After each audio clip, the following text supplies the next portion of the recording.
نحمدہ و نصلی علی رسول الکریم۔ ایشیا کے خطیب اعظم، بہت بڑی سیاسی اور روحانی شخصیت سید عطا اللہ شاہ بخاری رحمۃ اللہ علیہ، ایک بہت بڑا نام ہے، بہت معتبر نام ہے، بہت نمایاں نام ہے۔ ان کے تذکرے کے بغیر تحریک آزادی کی تاریخ مکمل نہیں ہو سکتی۔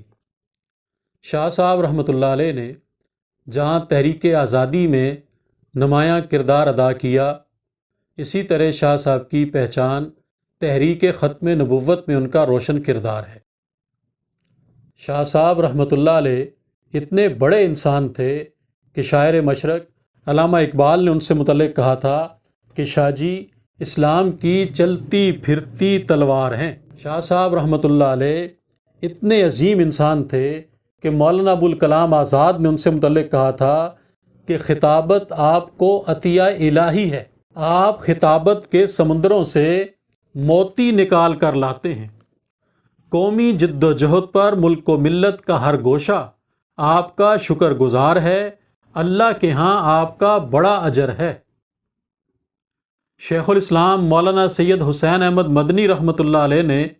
ان سے متعلق فرمایا تھا کہ ان کا دل صرف اسلام کے لیے دھڑکتا ہے، وہ اسلام کی زبان ہیں۔ شاہ عبد القادر رائے پوری رحمۃ اللہ علیہ ان سے متعلق فرمایا کرتے تھے کہ بخاری صاحب کو یوں ہی نہ سمجھو کہ وہ صرف لیڈر ہی ہیں، انہوں نے ابتدا میں بہت ذکر کیا ہے، اور یقین تو اللہ تعالیٰ نے ان کو ایسا نصیب فرمایا ہے کہ باید و شاید وہ اپنی تقریروں کے ذریعے بہت عبادت کر لیتے ہیں۔ شاہ جی تو دلوں کے بادشاہ ہیں۔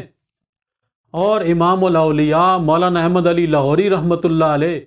ان سے متعلق فرمایا کرتے تھے کہ لوگوں تمہیں پتہ چل جائے کہ شاہ صاحب ولایت کے کس مقام پر فائز ہیں، تم ان کے پاؤں دھو کر پینا اپنے لیے سعادت سمجھو۔ شاہ صاحب اتنے بڑے انسان تھے، اتنے بڑے خطیب تھے، اور ان کی اتنی خدمات ہیں کہ کوئی شخص ان کی خدمات سے انکار نہیں کر سکتا۔ تحریک آزادی اور تحریک ختم نبوت میں ان کی خدمات مثالی خدمات ہیں۔ شاہ صاحب رحمۃ اللہ علیہ کو حضرت مولانا انور شاہ صاحب کشمیری رحمۃ اللہ علیہ نے امیر شریعت کا لقب دیا۔ اب یہ لقب انہوں نے کس موقع پہ دیا؟ مارچ 1930 میں لاہور میں انجمن خدام الدین کا سالانہ جلسہ تھا۔ یہ ادارہ قائم کیا تھا حضرت مولانا احمد علی لاہوری رحمۃ اللہ علیہ نے، جو معروف مفسر قرآن ہیں۔ تو حضرت لاہوری کے ہاں ان کے ادارے کا جلسہ تھا مارچ 1930 میں، اور اس جلسے میں ہندوستان سے، دیوبند سے علماء کرام کا ایک وفد بھی آیا تھا،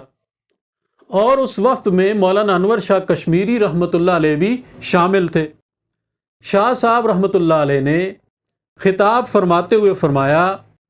کہ دین کی قدریں بگڑ رہی ہیں، دینی اقدار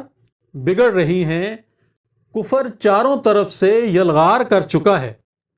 اس وقت مسلمانوں کو چاہیے کہ اپنے لیے ایک امیر کا انتخاب کریں، اور فرمایا کہ اس کے لیے میں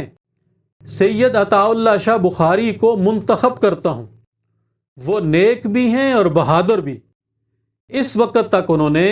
فتنہ شاتم رسول اور شاردا ایکٹ کے سلسلے میں جس جرأت اور دلیری سے دین کی خدمات انجام دی ہیں، آئندہ بھی ان سے ایسی ہی توقع ہے۔ یہ کہہ کر انہوں نے سید عطا اللہ شاہ بخاری رحمۃ اللہ علیہ کی طرف دونوں ہاتھ بڑھائے، اور شاہ صاحب نے اپنے دونوں ہاتھ شاہ صاحب کے ہاتھوں میں دے کر فرمایا کہ آپ یہ نہ سمجھیں کہ حضرت نے میرے ہاتھ پر بیعت کی، بلکہ حضرت نے مجھے اپنی غلامی میں قبول کر لیا ہے۔ اور یہ جملے کہہ کر شاہ جی زارو قطار رونے لگے، اور ان کا سارا جسم کانپنے لگا۔ اس کے بعد جو باقی علماء وہاں پہ موجود تھے، انہوں نے شاہ صاحب کے ہاتھ میں بیعت کی، اور ان بیعت کرنے والوں میں مولانا ظفر علی خان، مولانا حبیب الرحمن لدھیانوی، مولانا احمد علی لاہوری اور مولانا یوسف بن نوری جیسے لوگ شامل تھے۔ تو اس موقع پر مارچ 1930 کے جلسہ انجمن خدام الدین کے موقع پر مولانا انور شاہ کشمیری رحمۃ اللہ علیہ نے آپ کو امیر شریعت منتخب کیا اور آپ کے ہاتھ پر بیعت کی۔ شاہ صاحب رحمۃ اللہ علیہ کی اس بیعت سے متعلق ان کے بڑے صاحبزادے سید ابو معاویہ ابو ذر بخاری رحمۃ اللہ علیہ نے ایک دفعہ ان سے پوچھا تھا،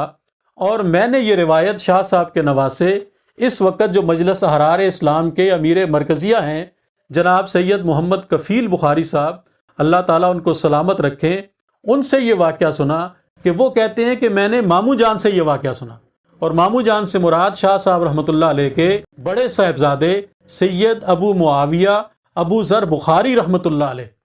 وہ کہتے ہیں کہ میں نے ابا جان سے پوچھا تھا کہ ابا جان آپ نے شاہ صاحب کو بیعت فرما لیا؟ تو کہنے لگے جب میں نے ابا جان سے یہ بات پوچھی تو ابا جان فرمانے لگے میں کوئی پگلا تھوڑا تھا،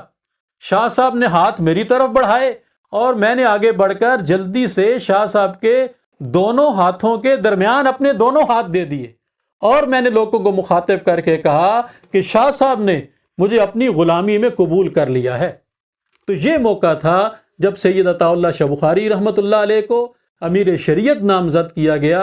اور حضرت مولانا انور شاہ صاحب کشمیری رحمۃ اللہ علیہ نے انہیں اس کام کے لیے منتخب کیا، اور اس کے بعد شاہ صاحب رحمۃ اللہ علیہ کی جو سیاسی زندگی ہے اور جو مذہبی زندگی ہے اس میں جو نکھار آیا، اور پھر شاہ صاحب نے تحریک آزادی میں اور تحریک ختم نبوت میں جو کردار ادا کیا وہ رہتی دنیا تک یاد رہے گا، اور شاہ صاحب کے اس کردار کو سراہا جاتا رہے گا۔